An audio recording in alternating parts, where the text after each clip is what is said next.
ಆನೇಕಲ್ ತಾಲೂಕಿನ ಸರ್ಜಾಪುರ ಗ್ರಾಮದ doctor B R Ambedkar ಆಟದ ಮೈದಾನದಲ್ಲಿ ಸರ್ಜಾಪುರ ಅಂತಾರಾಷ್ಟ್ರೀಯ ಯೋಗ ದಿನಾಚರಣೆ ಆಚರಣೆ ಸಮಿತಿ ವತಿಯಿಂದ 12ನೇ ಅಂತಾರಾಷ್ಟ್ರೀಯ ಯೋಗ ದಿನಾಚರಣೆಯನ್ನು ಆಚರಿಸಲಾಯಿತು. ಇನ್ನು 12ನೇ ಅಂತಾರಾಷ್ಟ್ರೀಯ ಯೋಗ ದಿನದ ಅಂಗವಾಗಿ ಸಂವಿಧಾನ ಶಿಲ್ಪಿ ಡಾಕ್ಟರ್ ಬಿಆರ್ ಅಂಬೇಡ್ಕರ್ ಅವರ ಕಂಚಿನ ಪ್ರತಿಭೆಗೆ ಗಣ್ಯರು ಪುಷ್ಪನಮನ ಸಲ್ಲಿಸಿ ನಂತರ ಜ್ಯೋತಿಯನ್ನು ಬೆಳಗಿಸಿ ಕಾರ್ಯಕ್ರಮವನ್ನು ಉದ್ಘಾಟಿಸಲಾಯಿತು. ಇನ್ನು ಕಾರ್ಯಕ್ರಮದ ನೇತೃತ್ವವನ್ನು ಬೆಂಗಳೂರು ನಗರ ಜಿಲ್ಲಾ ಬಿಜೆಪಿ ಜಿಲ್ಲಾ ಕಾರ್ಯದರ್ಶಿ ಸೋಂಪುರ ಪುನೀತ್ ರೆಡ್ಡಿ ಮತ್ತು ಆನೇಕಲ್ ತಾಲೂಕು ಬಿಜೆಪಿ ಪ್ರಧಾನ ಕಾರ್ಯದರ್ಶಿ ಸರ್ಜಾಪುರ ಅರವಿಂದ್ ರೆಡ್ಡಿರವರು ವಹಿಸಿಕೊಂಡಿದ್ದರು. ಇನ್ನು ಯೋಗಾಭ್ಯಾಸದಲ್ಲಿ ವಿದ್ಯಾರ್ಥಿಗಳು, ಸಾರ್ವಜನಿಕರು ಹಾಗೂ ವಿವಿಧ ಸಂಘ ಸಂಸ್ಥೆಗಳ ಸದಸ್ಯರು, ಸ್ಥಳೀಯ ಮುಖಂಡರುಗಳು ಭಾಗವಹಿಸಿ ವಿವಿಧ ಯೋಗಾಸನಗಳನ್ನು ಮತ್ತು ಪ್ರಾಣಾಯಾಮಗಳನ್ನು ಅಭ್ಯಾಸ ಮಾಡಿದ ದೃಶ್ಯ ಕಂಡುಬಂತು.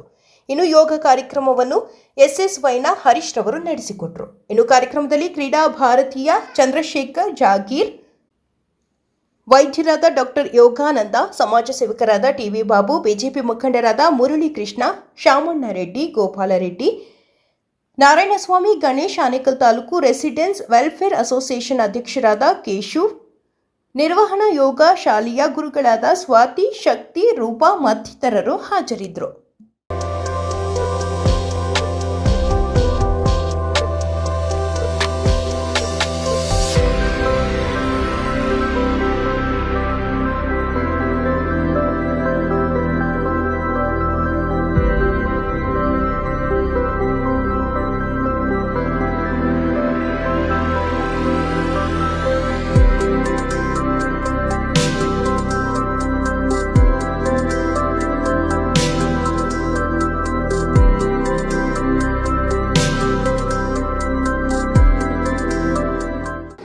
ಜಗತ್ತಿನ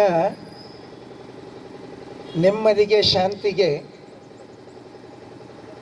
ಭಾರತ ಕೊಟ್ಟಂಥ ಒಂದು ದೊಡ್ಡ ಕೊಡುಗೆ ಯೋಗ.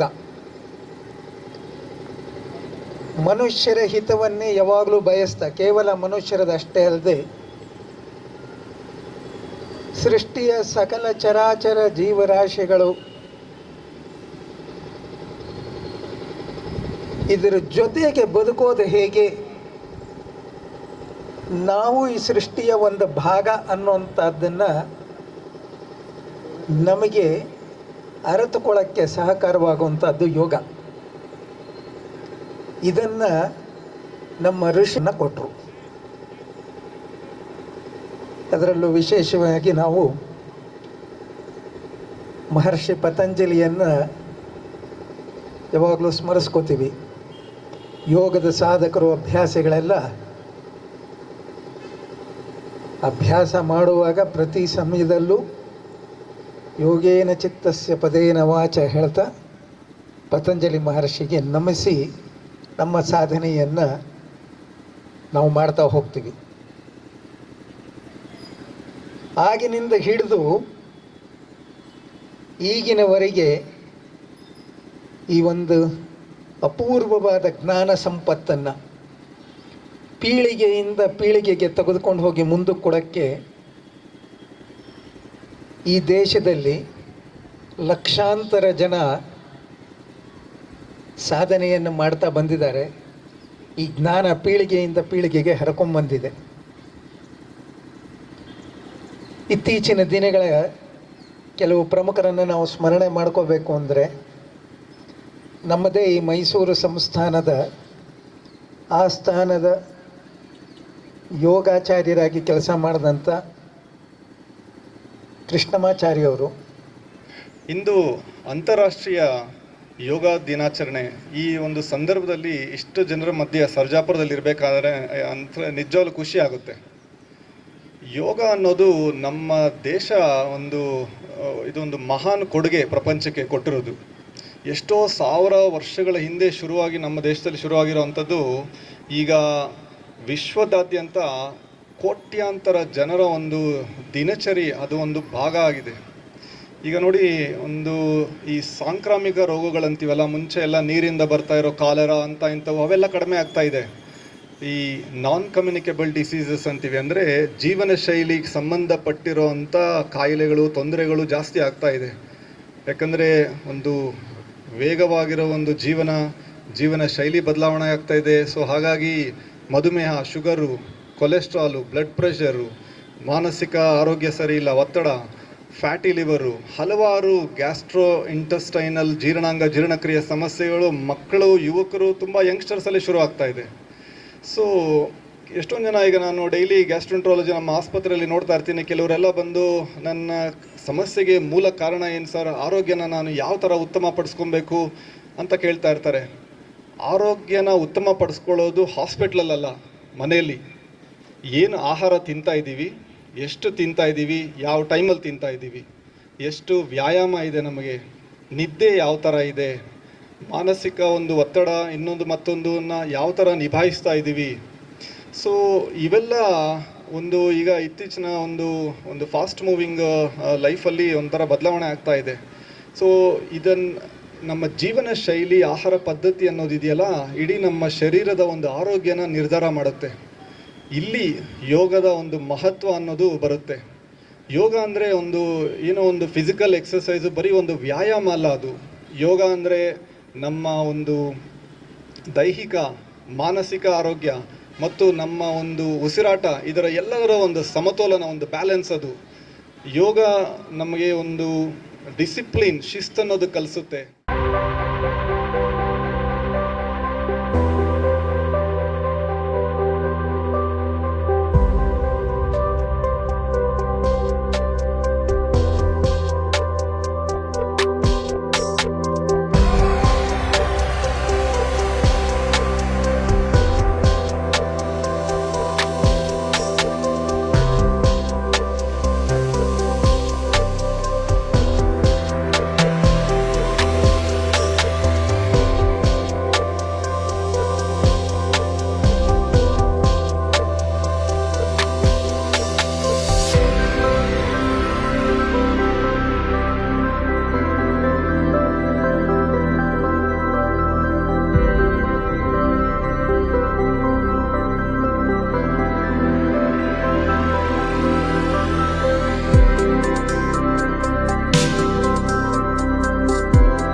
ಇದು 12ನೇ ಅಂತಾರಾಷ್ಟ್ರೀಯ ಯೋಗ ದಿನದ ಆಚರಣೆ ಇವತ್ತು ನಡೀತಾ ಇರುವಂಥದ್ದು. ಜಗತ್ತಿನ 190 ದೇಶಗಳವರೆಗೆ, ಹತ್ತಿರದಲ್ಲಿ 190 ದೇಶಗಳಲ್ಲಿ ಇವತ್ತು ಈ ಕಾರ್ಯಕ್ರಮ ನಡೀತಾ ಇದೆ. ವಿಶ್ವಕ್ಕೆ ಭಾರತದ ಕೊಡುಗೆ ಯೋಗ. ಈ ಯೋಗವನ್ನು ಜಗತ್ತು ಒಪ್ಕೋತಾ ಇದೆ. ಇದರ ಮಹತ್ವವನ್ನು ಅರಿತುಕೊಂಡು ಮನುಷ್ಯನ ಶಾರೀರಿಕವಾದಂತಹ ಸ್ವಾಸ್ಥ್ಯ, ಮಾನಸಿಕ, ಭಾವನಾತ್ಮಕ, ಆಧ್ಯಾತ್ಮಿಕ, ಈ ರೀತಿ ಎಲ್ಲ ರೀತಿಯಲ್ಲೂ ಮನುಷ್ಯ ಆರೋಗ್ಯವಾಗಿರೋಕ್ಕೆ ಯೋಗ ಬಹಳ ದೊಡ್ಡ ಸಾಧನ. ಇದನ್ನು ಜಗತ್ತು ಒಪ್ಕೊಂಡು ಮಾಡ್ತಿದೆ. ನಮ್ಮ ದೇಶದಲ್ಲೂ ಯೋಗ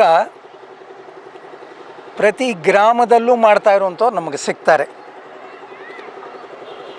2014ರಲ್ಲಿ ಪ್ರಧಾನಮಂತ್ರಿಗಳ ಪ್ರಸ್ತಾವನೆಯನ್ನು ಸರ್ವಾನುಮತದಿಂದ, ಅಂದರೆ ಯುನಾನಿಮಸ್ ಆಗಿ 175 ದೇಶಗಳ ಅನುಮೋದಿಸಿ ಕೇವಲ 3 ತಿಂಗಳಲ್ಲಿ ಅಂತಾರಾಷ್ಟ್ರೀಯ ಯೋಗ ದಿನವನ್ನು ಆಚರಿಸಬೇಕು ಅಂತ ವಿಶ್ವಸಂಸ್ಥೆ ನಿರ್ಣಯಿಸಿತು. ಅದು ತಕ್ಷಣ 2015ರಿಂದಲೇ ಜಾರಿಯಾಗಿದೆ. 12ನೇ ವರ್ಷದಲ್ಲಿ ನಾವೆಲ್ಲರೂ ಭಾಗವಹಿಸ್ತಾ ಇದ್ದೀವಿ. ಈ ಒಂದು ಕಾರ್ಯಕ್ರಮದಲ್ಲಿ ಭಾಗವಹಿಸುವಂಥವ್ರು ಎಲ್ಲರಿಗೂ ಅಭಿನಂದನೆಗಳು.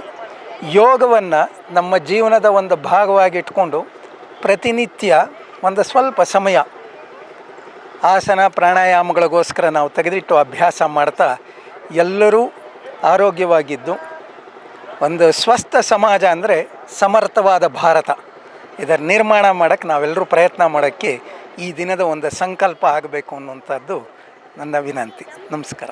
ಈ ದಿನ ನಮ್ಮ ಆನೇಕಲ್ ತಾಲೂಕಿನ ಸರ್ಜಾಪುರ ಹೋಬಳಿಯ ಸರ್ಜಾಪುರ ಡಾಕ್ಟರ್ BR ಅಂಬೇಡ್ಕರ್ ಮೈದಾನದಲ್ಲಿ 12ನೇ ಅಂತಾರಾಷ್ಟ್ರೀಯ ಯೋಗ ದಿನವನ್ನು ತುಂಬ ಅದ್ಧೂರಿಯಾಗಿ ಎಲ್ಲ ನಮ್ಮ ಯೋಗಪಟುಗಳ ಒಂದು ಆಶ್ರಯದಲ್ಲಿ, ಅದು ಪುನೀತ್ ಮತ್ತು ನಮ್ಮ ಅರವಿಂದ್ರವರ ಒಂದು ಸಹಯೋಗದಲ್ಲಿ, ಮತ್ತು ಇಲ್ಲಿನ ಎಲ್ಲ ಸಾಕಷ್ಟು ಯೋಗಪಟುಗಳು ಬಂದು ಈ 12ನೇ ಅಂತಾರಾಷ್ಟ್ರೀಯ ಯೋಗ ದಿನವನ್ನು ತುಂಬ ಅದ್ಧೂರಿಯಾಗಿ ಆಚರಣೆ ಮಾಡಿಕೊಟ್ಟಂತಹ ಎಲ್ಲರಿಗೂ ನಾನು ಶುಭವನ್ನು ಕೋರುತ್ತೇನೆ.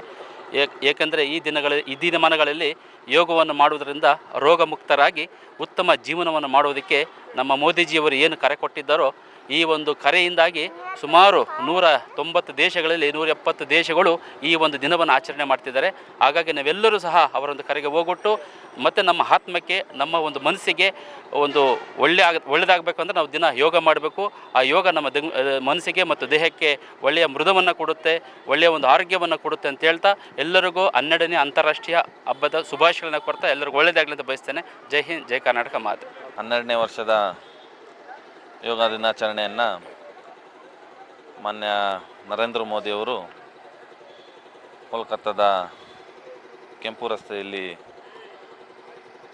ಚಾಲನೆಯನ್ನು ನೀಡುವ ಮುಖಾಂತರ ಇಡೀ 190ಕ್ಕೂ ಹೆಚ್ಚು ರಾಷ್ಟ್ರಗಳಲ್ಲಿ ಏಕದಿನದಲ್ಲಿ ಯೋಗ ದಿನಾಚರಣೆಯನ್ನು ಆಚರಿಸ್ತಿರ್ತಕ್ಕಂಥದ್ದು.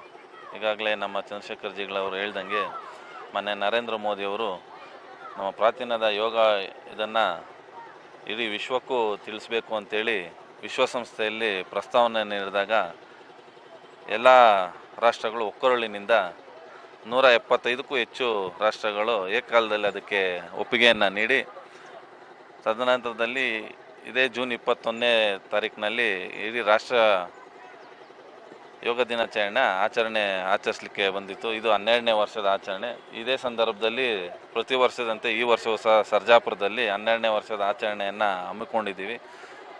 ಎಲ್ಲ ಈ ಒಂದು ಆಚರಣೆಗೆ ಸಾಕಷ್ಟು ನಮ್ಮ ಆನೇಕಲ್ ತಾಲೂಕಿನ ರೆಸಿಡೆನ್ಷಿಯಲ್ ವೆಲ್ಫೇರ್ ಅಸೋಸಿಯೇಷನ್ನ ವಾಲಂಟಿಯರ್ಸ್ಗಳಾಗಿರ್ಬೋದು, ಇಲ್ಲಿ ಸಾರ್ವಜನಿಕರಾಗಿರ್ಬೋದು, ಶಾಲಾ ಮಕ್ಕಳು, ಪ್ರಾಂಶುಪಾಲರು, ಅನೇಕ ವಿದ್ಯಾಸಂಸ್ಥೆಗಳು ಸಹ ಈ ಒಂದು ಯೋಗ ಸಂಸ್ಥೆಗಳು ಇದರಲ್ಲಿ ಕೂಡಿ ಈ ಒಂದು ಯಶಸ್ವಿ ಆಗಲಿಕ್ಕೆ ಕಾರಣರಾಗಿದ್ದಾರೆ. ಎಲ್ಲರೂ ನಾವು ಯೋಗವನ್ನು ಒಂದು ತೋರ್ಪಡಿಕೆಗೆ ಮಾತ್ರ ಸೀಮಿತವಾಗದೆ ಪ್ರತಿ ಜೂನ್ 21ಕ್ಕೆ ಮಾತ್ರ ಯೋಗ ಮಾಡೋ ಮುಖಾಂತರ ಯೋಗವನ್ನು ಮಾಡದೆ ಪ್ರತಿ ದಿನ ನಿತ್ಯ ಅದಕ್ಕಾಗಿ ಒಂದು ಸಮಯವನ್ನು ಮೀಸಲಿಟ್ಟು ಯೋಗವನ್ನು ಮಾಡಿದಾಗ ಯೋಗವೇ ನಮಗೆ ಆರೋಗ್ಯದ ಭಾಗ್ಯ ಆಗಿರುತ್ತೆ ಅಂತ ತಿಳಿಸ್ತಾ, ಈ ಒಂದು ಸಂದರ್ಭದಲ್ಲಿ ಎಲ್ಲ ವಿಶ್ವಕ್ಕೆ ಯೋಗ ದಿನಾಚರಣೆಯ ಒಂದು ಶುಭಾಶಯಗಳನ್ನು ಕೋರ್ತೀನಿ. ಅಂತಾರಾಷ್ಟ್ರೀಯ ಯೋಗ ದಿನಾಚರಣೆಯ ಅಂಗವಾಗಿ ಇಂದು ಸರ್ಜಾಪುರ BR ಅಂಬೇಡ್ಕರ್ ಆಟದ ಮೈದಾನದಲ್ಲಿ ಸುಮಾರು 1,000-1,500 ಜನ ಸೇರಿ ಯೋಗ ಅಭ್ಯಾಸ ಮಾಡಿದ್ದಾರೆ. ಹಾಗೂ ಈ ಯೋಗ ಅಭ್ಯಾಸವನ್ನು ಇಲ್ಲಿನ ನಮ್ಮ ಯೋಗ ಶಿಕ್ಷಕರಾದಂತಹ ಹರೀಶ್ ರವರು ಮತ್ತು ಅವರ ತಂಡದವರು ತುಂಬ ಅಚ್ಚುಕಟ್ಟಾಗಿ ನಡೆಸ್ಕೊಟ್ರು. ಅದೇ ರೀತಿ ಎಲ್ಲ ಈ ಶಾಲೆಗಳಿಂದ ಬಂದಿರುವಂಥ ಮಕ್ಕಳಾಗಿರ್ಬೋದು, ಇಲ್ಲಿನ ಅಪಾರ್ಟ್ಮೆಂಟಿಂದ ಬಂದಿರುವಂತಹ ಜನ ಆಗಿರ್ಬೋದು, ನಮ್ಮ ಸರ್ಜಾಪುರ ಭಾಗದ ನಿವಾಸಿಗಳಾಗಿರ್ಬೋದು ಬಂದು ಈ ಯೋಗ ಅಭ್ಯಾಸದ ಒಂದು ಲಾಭವನ್ನು ಪಡ್ಕೊಂಡಿದ್ದಾರೆ. ಅದೇ ರೀತಿ ಈ ದಿನ ಈ ಕಾರ್ಯಕ್ರಮವನ್ನು ಯಶಸ್ವಿ ಮಾಡಲು ಶ್ರಮಿಸಿದಂತಹ ಎಲ್ಲ ನಮ್ಮ ವಾಲಂಟಿಯರ್ಸ್ ಮತ್ತು ATR Anekal taluk residents welfare association ತಂಡದವರಿಗೆ ಧನ್ಯವಾದಗಳನ್ನು ತಿಳಿಸ್ತಾ ನನ್ನ ಮಾತುಗಳನ್ನು ಮುಗಿಸ್ತೇನೆ. ಈ ದಿನ ಏನು 12ನೇ ಅಂತಾರಾಷ್ಟ್ರೀಯ ಯೋಗ ದಿನವನ್ನು ಅದ್ಧೂರಿಯಾಗಿ ಒಂದು ಸರ್ಜಾಪುರ ಕ್ಷೇತ್ರದಲ್ಲಿ ಎಲ್ಲರೂ ಆಚರಿಸಿದ್ದಾರೆ. ಭಾರತ ಕೊಟ್ಟಂಥ ಬಹುದೊಡ್ಡ ಕೊಡುಗೆ ಏನಪ್ಪ ಅಂತಂದರೆ, ಇಡೀ ಪ್ರಪಂಚಕ್ಕೆ ಬಹುದೊಡ್ಡ ಕೊಡುಗೆಗಳಲ್ಲಿ ಯೋಗ ಅನ್ನೋದು ಪ್ರಧಾನ ಸ್ಥಾನ. ಆದರೆ ಇತ್ತೀಚಿನ ದಿನಗಳಲ್ಲಿ ಹೇಳಬೇಕಂದ್ರೆ ನೋಡಿ, ಈಗ ನಾವು ಅಂತಾರಾಷ್ಟ್ರೀಯ ಮಟ್ಟದಲ್ಲಿ ಯೋಗವನ್ನು ನಾವು ಆಚರಣೆ ಮಾಡ್ತಾಯಿದ್ವಿ, ಪಾಶ್ಚಿಮಾತ್ಯ ದೇಶಗಳು ಅಳವಡಿಸ್ಕೊಳ್ತಾ ಇದ್ದಾರೆ. ಆದರೆ ದುರದೃಷ್ಟ ಏನಪ್ಪ ಅಂತಂದರೆ, ಇಡೀ ಪ್ರಪಂಚಕ್ಕೆ ನಾವು ಯೋಗನ ಪರಿಚಯ ಮಾಡಿಕೊಟ್ವಿ, ನಮ್ಮ ಋಷಿ ಮುನಿಗಳ ಕಡೆ ಯೋಗನ ಪರಿಚಯ ಮಾಡಿಕೊಟ್ವಿ. ಆದರೆ ಇದನ್ನು ನಾವೇ ಸರಿಯಾಗಿ ಅಳವಡಿಸ್ಕೊಳ್ತಾ ಇಲ್ಲ. ಯೋಗ ಅಂದರೆ ಏನೋ ಒಂದು ತಪ್ಪು ತಿಳುವಳಿಕೆ ಇದೆ. ಏನೋ ವಯಸ್ಸಾಗಿರೋರು ಮಾಡೋವಂಥದ್ದು, ಏನೋ ಕಾಯಿಲೆ ಇರೋಂಥ ಮಾಡೋವಂಥದ್ದು ಅನ್ನೋ ಒಂದು ತಪ್ಪು ತಿಳುವಳಿಕೆ ಇದೆ. ಆದರೆ ಅದೆಲ್ಲ ತುಂಬ ರಾಂಗು. ಏನಪ್ಪ, ಒಂದು ದಿನದಲ್ಲಿ 24 ಗಂಟೆಯಲ್ಲಿ 1 ಗಂಟೆ ಈ ಒಂದು ಯೋಗಕ್ಕೆ ನೀವು ಕೊಟ್ಟಿದ್ದೀರಂತೆ ನಿಮ್ಮ ಜೀವನ ತುಂಬ ಸುಂದರವಾಗಿ, ಆರಾಮವಾಗಿ, ಸಂತೋಷವಾಗಿ ಜೀವನ ಸಾಗಿಸ್ಬೋದು. ಯೋಗ ಅನ್ನೋದು ಬರೀ ಆಸನಗಳು ಒಂದೇ ಅಲ್ಲ. ನಮ್ಮ ಪತಂಜಲಿ ಮಹರ್ಷಿಗಳು ಕೊಟ್ಟಿರ್ತಕ್ಕಂಥ ಅಷ್ಟಾಂಗ ಸೂತ್ರಗಳಲ್ಲಿ ಆಸನ ಅನ್ನೋದು ಒಂದು ಅಂಗ. ಆದರೆ ಯಮ, ನಿಯಮ, ಆಸನ, ಪ್ರಾಣಾಯಾಮ, ಪ್ರತ್ಯಾಹಾರ, ಧಾರಣ, ಧ್ಯಾನ ಮತ್ತು ಸಮಾಧಿ, ಈ 8 ಅಂಗಗಳು ಸೇರಿ ಯೋಗ. ಬರೀ ಆಸನ ಒಂದೇ ಅಲ್ಲ, ಇದರಲ್ಲಿ ಪ್ರಾಣಾಯಾಮನೂ ಇರುತ್ತೆ, ಧ್ಯಾನನೂ ಇರುತ್ತೆ, ನಮ್ಮ ಶರೀರದಲ್ಲಿರುವಂಥ ಪಂಚೇಂದ್ರಿಯಗಳನ್ನು ಹತೋಟಿ ತಗೊಳ್ಳೋದಕ್ಕೆ ಪ್ರತ್ಯಾಹಾರ ಇರುತ್ತೆ, ಶರೀರ ಗಟ್ಟಿಮುಟ್ಟಿಯಾಗಿರೋದಕ್ಕೆ ಆಸನಗಳು ಮಾಡಬೇಕು. ಸೊ ಹಂಗಾಗಿ ಎಲ್ಲರೂ ಈ ಒಂದು ಯೋಗನ ಜೀವನದಲ್ಲಿ ಅಳವಡಿಸ್ಕೊಳ್ಳಿ. ಇದೊಂದು ಭಾಗವಾಗಿ ನೀವು ನಿಮ್ಮ ಜೀವನದಲ್ಲಿ ಅಳವಡಿಸ್ಕೊಂಡ್ರೆ ನಿಮ್ಮ ಜೀವನ ತುಂಬ ಸುಂದರವಾಗಿ, ಆರಾಮಾಗಿರುತ್ತೆ ಅಂತ ಹೇಳ್ತಾ ನನ್ನ ಮಾತು ಮುಗಿಸ್ತಾ ಇದ್ದೀನಿ. Anekal taluk residential welfare association ವತಿಯಿಂದ ಸರ್ವರಿಗೂ ಅಂತಾರಾಷ್ಟ್ರೀಯ ಯೋಗ ದಿನದ ಶುಭಾಶಯಗಳು. ಈ ದಿನ ಎಲ್ಲ ಶಾಲೆಯ ಮಕ್ಕಳು, ನಮ್ಮ ಸರ್ಜಾಪುರ ಸುತ್ತಲಿನ ಆಲ್ಮೋಸ್ಟ್ ಒಂದು 1500 ಮಕ್ಕಳು ಇಲ್ಲಿ ಗ್ಯಾದರ್ ಆಗಿ ಅಂಬೇಡ್ಕರ್ ಕ್ರೀಡಾಂಗಣದಲ್ಲಿ ಗ್ಯಾದರ್ ಆಗಿ ಯೋಗವನ್ನು ಮಾಡಿದ್ದಾರೆ. ಈ ಯೋಗ ದಿನಾಚರಣೆಯನ್ನು ಉದ್ಘಾಟನೆ ಮಾಡಿದಂಥ ನಮ್ಮ ಗೆಸ್ಟ್ಗಳಿಗೆ ಮತ್ತು ಆರಂಭಿಸಿದ ಆಚರಣೆ ಮಾಡಿಕೊಟ್ಟ ನಮ್ಮ ಅರವಿಂದ್ ರೆಡ್ಡಿ ಮತ್ತು ಪುನೀತ್ ರೆಡ್ಡಿ ಮತ್ತು ಹರೀಶ್ ಜಿ ಅವರಿಗೆ ಉತ್ಪೂರ್ವಕ ವಂದನೆಗಳು. ಎಲ್ಲರಿಗೂ ನಮಸ್ಕಾರ. ನಾವು ಹಾರ್ಟ್ಫುಲ್ನೆಸ್ ಸಂಸ್ಥೆಯಿಂದ ಬಂದಿದ್ದೀವಿ. ಹಾರ್ಟ್ಫುಲ್ನೆಸ್ ಪ್ರಮುಖವಾಗಿ ಧ್ಯಾನ ಪದ್ಧತಿಯನ್ನು ಎಲ್ಲ ಜನರಿಗೂ ತಲುಪಿಸಿ ಎಲ್ಲರೂ ಅದನ್ನು ಅಭ್ಯಾಸ ಮಾಡೋ ಥರ ಮಾಡುವಂಥ ಒಂದು ಸಂಸ್ಥೆ. ಧ್ಯಾನ ನಮ್ಮ ಪತಂಜಲಿ ಗುರುಗಳು ಏನು ಅಷ್ಟಾಂಗ ಯೋಗ ಕೊಟ್ಟಿದ್ದಾರೆ, ಅಷ್ಟಾಂಗ ಯೋಗದಲ್ಲಿ 8 ಅಂಗಗಳಲ್ಲಿ ಯಮ, ನಿಯಮ, ಆಸನ, ಪ್ರಾಣಾಯಾಮ, ಪ್ರತ್ಯಾಹಾರ, ಆಮೇಲೆ ಧಾರಣ, ಧ್ಯಾನ, ಸಮಾಧಿ. ಸೊ ನಮ್ಮ ಹಾರ್ಟ್ಫುಲ್ನೆಸ್ಸಲ್ಲಿ ನಾವು ಧಾರಣದಿಂದ ಶುರು ಮಾಡ್ತೀವಿ. ನಮ್ಮ ಹೃದಯದಲ್ಲಿ ದಿವ್ಯ ಬೆಳಕಿನ ಮೂಲ ಈಗಾಗಲೇ ಇದೆ ಅನ್ನೋ ಒಂದು ವಿಚಾರದ ಮೇಲೆ ನಮ್ಮ ಗಮನವನ್ನು ಇಡೋ ಮೂಲಕ ಧಾರಣ ಮಾಡ್ತೀವಿ. ಅಲ್ಲಿಂದ ಧ್ಯಾನದ ಮೂಲಕ ನಾವು ಸಮಾಧಿ ಸ್ಥಿತಿಗೆ ಹೋಗೋವಂಥ ಒಂದು ಪ್ರಕ್ರಿಯೆ. ಇದು ಮಾಡ್ತಾ ಸಹಜವಾಗಿ ಈ ಯಮ, ನಿಯಮ, ಆಸನ, ಪ್ರಾಣಾಯಾಮಗಳು ಏನು ಬರುತ್ತೆ ಅದು ಸಹಜವಾಗಿ ನಮಗೆ ಲಭಿಸುತ್ತೆ. ಸೊ ಇವತ್ತು ಈ ಕಾರ್ಯಕ್ರಮದಲ್ಲಿ, ಅಂತಾರಾಷ್ಟ್ರೀಯ ಯೋಗ ದಿನ ಕಾರ್ಯಕ್ರಮದಲ್ಲಿ ನಮಗೆ ಒಂದು ಅವಕಾಶ ಕೊಟ್ಟಿದ್ದಾರೆ. ಧನ್ಯವಾದಗಳು. ತಾವೆಲ್ಲರೂ ಭಾಗವಹಿಸಿದ್ದೀರಾ, ಎಲ್ಲರಿಗೂ ಧನ್ಯವಾದಗಳು.